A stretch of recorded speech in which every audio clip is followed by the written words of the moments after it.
Ada pertanyaan kayak gini, Mas mau tanya jika kerok cat lama di tangki pakai mata gerinda skateboard aman gak Mas? Oke. Saya paham maksudnya. Oke. Di sini jika boleh menilik ya, menilik. Menilik itu bahasa apa? Melihat atau mengingat dari tangki yang saya kerjakan ini. Itu awalnya saya skateboard ya.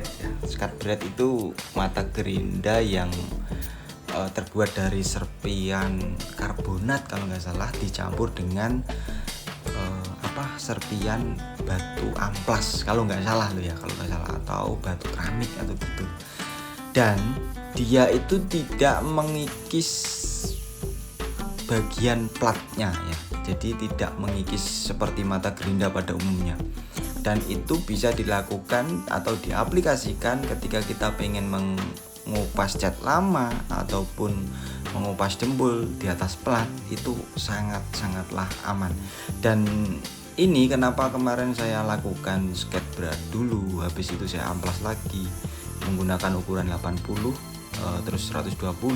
Itu karena di sini bahan yang saya aplikasikan atau tangki yang saya aplikasikan ini terbuat dari galvanis ya, atau plat galvanis.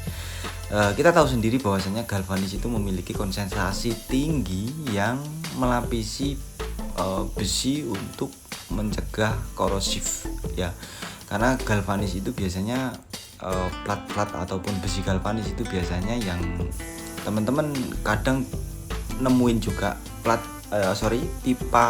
pipa air yang biasa dipakai lewat air itu yang ada putih-putihnya, itu kan masuk golongan plat galvanis ya. Jadi itu harus benar-benar dikikis gitu ya. Jadi harus benar-benar dikikis supaya apa? Supaya plat itu tidak licin teman-teman. Nah, setelah itu kalau teman-teman punya etching primer, di etching primer. Tapi kalau nggak punya etching primer, bisa diaplikasikan epoxy primer untuk mencegah korosif dan untuk mendapatkan adhesifnya gitu ya. Setelah itu baru naik ke pendempulan. Oke, itu aja untuk pertanyaannya Masnya. Apakah boleh Mas? Boleh banget gitu ya. Karena dia tidak mengikis bagian platnya seperti mata gerinda pada umumnya. Kalau mata gerinda pada umumnya itu dia keras ya teman-teman, keras karena biasanya untuk melevelkan habis ngelas ataupun plat yang bekas dipotong pakai blender gitu kan, biasanya dia tidak selevel. Nah itu bisa dikikis pakai gerinda. Tapi kalau untuk skateboard sendiri itu hanya untuk mengikis bagian-bagian yang lunak gitu ya, seperti dempul ataupun cat lama. Nah di sini tadi kita kembali ke tahapan ini ya. Tadi kita mengaplikasikan base coat yang kita pakai pertama itu warna hitam ya. Kita lakukan secara satu lapis kenyang ya. Tadi kita aplikasikan satu lapis kenyang. Terus kita di sini dapat kesempatan untuk testimoni base coat ini warna apa ya, kalau teman-teman kalau yang orang-orang keren bilang itu semacam bunglon gitu ya. Bunglon tapi enggak sampai 100 warna ya. Ini cuma ya sekitar dua warna special color ya. Enggak dua warna, ini ada 3 kalau nggak salah. Ada blue-nya, ada merahnya, dan ada violetnya. Ini saya dasarin warna hitam karena kemarin sempat nyoba warna terang, itu tergolong masih kurang nutupnya.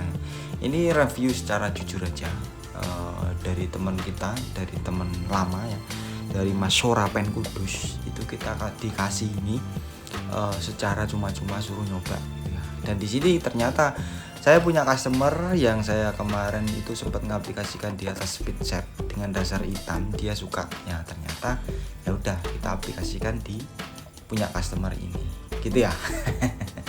Ya untuk karakter yang dibawa dari base coat dari Mas Sora ini, dia lumayan encer ya, karena Mas Sora sendiri juga bilang bahwasanya dari segi bindernya itu memang udah encer gitu ya. Kita sebagai orang tester ya, kita bagaimana kita harus mengetahui bahwasanya karakternya ini kalau misalnya campuran thinnernya terlalu banyak nanti rawan ya, rawan. Jadi kita thinner cuma pakai sedikit aja tadi, sekitar 1/60%-an lah paling.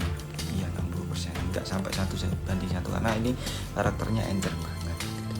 Nah berhubung kita pakai biskuit, semua biskuitnya kita pakai jenis polyuretan. Kalau di Trenggalek itu biasa Pak Lekku itu kalau beli di daerah Trenggalek itu bilangnya, kalau di toko itu bilangnya saya beli cat yang jenis PU atau polyuretan ya. Itu kalau di Amerika juga disebut PU, tapi kalau di Trenggalek polyuretan. Oke, di sini kita langsung saja karena kita pakai polyuretan, kita jeda sekitar 15-20 menit kita naikkan ke biskuit. Tadi warna hitamnya juga 15-20 menit kita ke biskuit atau ke trikutnya. Terus setelah trikut warnanya udah dapat, terus kita langsung naik ke clear coat-nya. Nah, untuk clear coat di sini kita pakai, jadi ada dua pilihan ya, 4.200 atau 6.300. Nah, di sini saya pilih 6.300 karena di sini saya terus terang ngejar bill filmnya. Nah, setelah ini nanti kita pengen kasih sedikit sentuhan, yaitu ya seperti biasa ya, grafis ringan lah gitu ya. Nanti setelah kering kita akan amplas lagi. Di sini untuk pengaplikasian kita tetap pakai teknik one man thread ya. Dari first layer, terus second layer, terus jeda sekitar 15-20 detik baru kita mengambil wet loop-nya atau mengambil thickness-nya gitu ya. Jadi nggak perlu lama-lama jedanya. Nah, untuk clear coat dari karakter dari 6.300 ini, kalau untuk mixing rasionya sendiri itu kalau si TDS-nya itu di 2:1:1 ya, kalau by volume. Jadi kalau base-nya 2, header-nya 1, thinner-nya 1. Tapi di sini tadi saya pakai thinner sedikit. Terus untuk umur dari campuran itu di bawah sekitar 4 jaman itu masih bisa dipakai gitu ya. Jadi kalau teman-teman misalnya nyampur nih, tapi ya juga kembali ke cuaca. Kalau cuacanya panas ya kemungkinan besar bisa ngegel kalau kelamaan di jeda atau kelamaan diendapkan. Kan kadang ada yang bilang kalau kita ngaduk clear harus diendapkan dulu biar nggak ada buih-buihnya. Kalau saya nggak, langsung aja hajar gitu, nggak usah lama-lama. Karena kalau di clear kalau udah dicampur dengan header, dia otomatis sudah kerja. Jadi semakin lama diendapkan, semakin dia akan bekerja. Terus untuk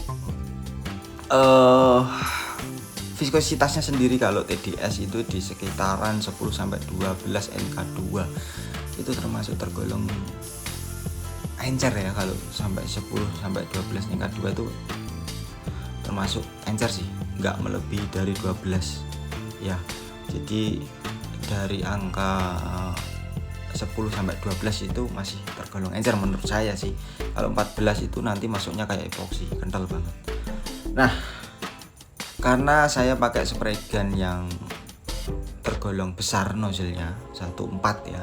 Jadi teman-teman itu kalau pakai spray gun nozzle kecil ya otomatis kita harus ngikutin TDS gitu ya. Biar supaya viscosity-nya bisa dapat dan performa dari spray gun juga bisa dapat. Kalau teman-teman pakai spray gun nozzle kecil terus maksa dengan thinner sedikit, otomatis nanti kewentel dan tembakannya itu cenderung lebih berat atau masir atau kering gitu ya. Nah, untuk hasilnya seperti ini udah kering 1x24 jam. Untuk warnanya seperti ini, ada birunya ya, ada violetnya, ada merahnya. Ini kalau dibilang, kalau dikasih judul misalnya Moonlight Blue to Purple gitu maksudnya, ya masuk lah gitu. Oke, untuk hasilnya seperti itu dan informasinya buat teman kita yang tanya tadi seperti itu. Untuk next kita akan amplas lagi, terus kita bikin grafis lagi gitu ya. Untuk sementara hasilnya seperti ini. Nah, untuk hasil seperti ini ya. Jadi kalau urusan jerukan tuh pasti ada, tekstur tuh pasti ada, karena hasil atomisasi dari spray gun tuh pasti menghasilkan tekstur gitu ya. Nggak mungkin spray gun itu ngembak langsung jadi flat, nggak mungkin, kecuali dipoles. Oke, saya pamit undur diri. Thank you for watching. Wassalamualaikum warahmatullahi wabarakatuh.